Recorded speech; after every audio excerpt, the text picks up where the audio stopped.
একটা 18 বছরের মেয়ে যখন বাড়িতে থাকে তখন তাকে কি বলা হয়? কচি, খেপি, মানা, কুচু, সোনু এসব বলা হয়। আর ওই 18 বছরের মেয়েটারই যখন বিয়ে হয়ে যায় তখন তাকে কি বলা হয়? প্রথম কথা, সেই 18 বছরের মেয়েটা যখনই কপালে সিঁদুর উঠে গেল, হাতে শাঁখাপলা পরে নিল, মেয়ে থেকে মিয়া হয়ে গেল। এটা কেমন মিয়া? কোন দেশের মিয়া এটা? ওই মিয়াটার সাথে বিয়ে হয়েছে। আর ওই 18 বছরের মেয়েটারই যখন বিয়ে হয়ে যায় তখন তাকে কি বলা হয়? বৌদি, কাকিমা, মামিমা, ঠাকুমা। সেই সব তো ঠিক আছে, শ্বশুরবাড়িতে যেরকম সম্পর্ক হবে সেরকম সম্পর্ক অনুযায়ী সেই গৃহবধূকে সম্মান দেওয়া হবে। কিন্তু একটা কথা যেটা আমি ভেবে পাই না সেটা হচ্ছে বুড়ো বুড়ো লোকগুলো শুদ্ধ এসে বলবে বৌদি। অবাক কথা।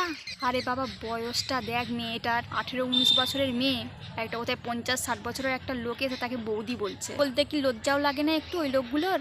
বিয়েলি মেয়ে বলে কথা, পরের বউ হয়ে গেছে।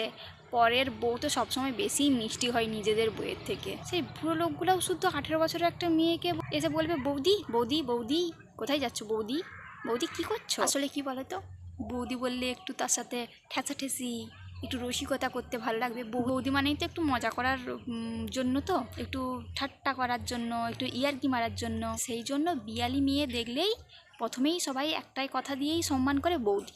আনমেরিড অবস্থায় যেরকম সবাই ঘুরে বেড়ায় পাখির মতন উন্মুক্ত আকাশে যেমন ডানা মেলে উড়ে বেড়ায়, কিন্তু সেটা বিয়ের পর আর হয় না। সেটা খাঁচায় বন্দি পাখির মতন একটা হয়ে যায়। তখন সে কচি খুকি থেকে হয়ে গেল বুড়ি খুকি।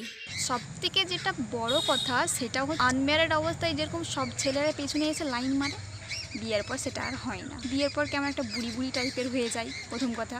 দ্বিতীয় কথা হচ্ছে পরের বউয়ের দিকে তাকানো একদম নিষেধ। তখন নিজেদেরও মনটা কেমন কেমন একটা লাগে যে বিয়ে করার থেকে না করাটাই অনেক বেশি বেটার ছিল।